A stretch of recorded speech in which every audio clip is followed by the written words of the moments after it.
Picture a land, thousands of years ago, a place not yet a civilization but a wild, untamed frontier. This was Mesopotamia, cradled by two powerful rivers, the Tigris and the Euphrates. Their waters were a double-edged sword, one day bringing life-giving floods that enriched the soil, the next day unleashing chaos that could sweep everything away. In this unpredictable world, people were nomads. They hunted, they gathered. They planted a few seeds, and when the land was spent or danger loomed, they moved on. It was a life of constant motion, a life without roots. But then, something changed. One year, one small group made a radical decision. As they prepared to pack up and leave, their elder spoke. He looked at the powerful river not with fear, but with an idea. If we learn to control the water, he said, we will never go hungry again. It was a revolutionary thought. So they stayed. With their bare hands and crude tools, they began to dig. They carved canals into the earth, trying to guide the river's flow. They watched the seasons, they studied the currents. They made countless mistakes. Floods still came, crops failed, and tragically, they lost some of their own to the river's might. But they did not leave. In that persistence, in that refusal to run, something incredible was born, stability, and from that stability, the first seeds of civilization were sown.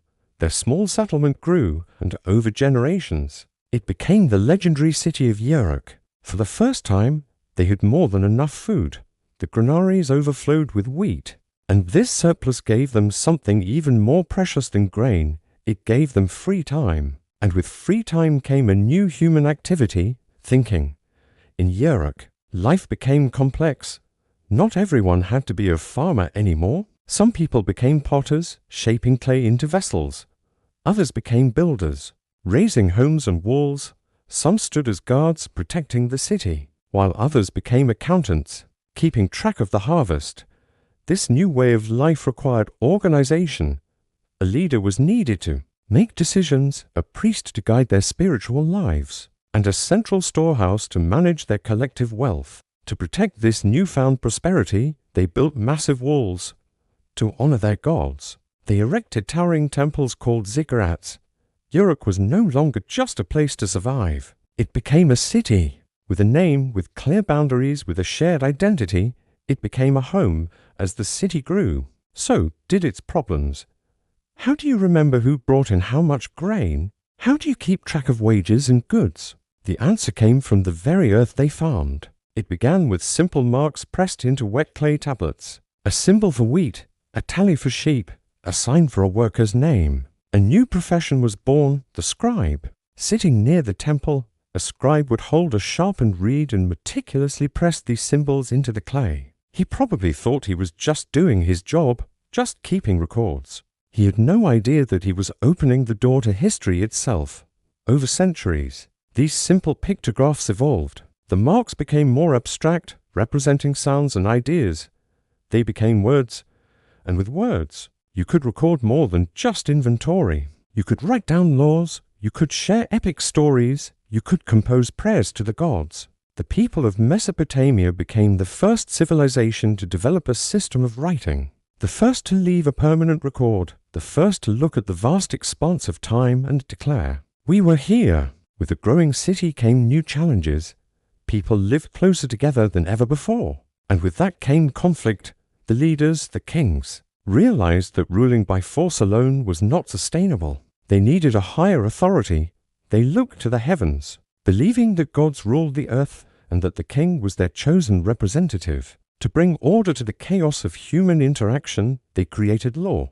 The king, acting as the god's agent on earth, had laws carved into stone pillars for all to see.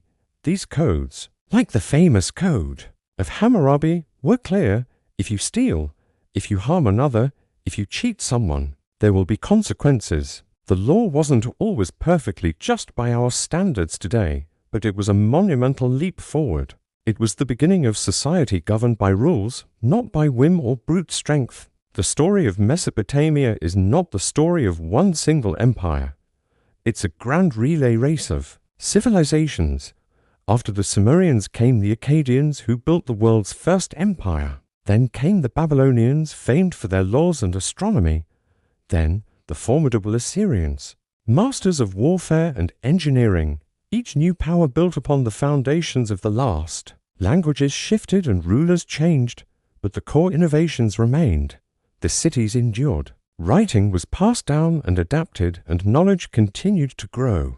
Through wars and conquests, new roads were built, trade networks expanded across the known world, and sciences like mathematics and astronomy flourished.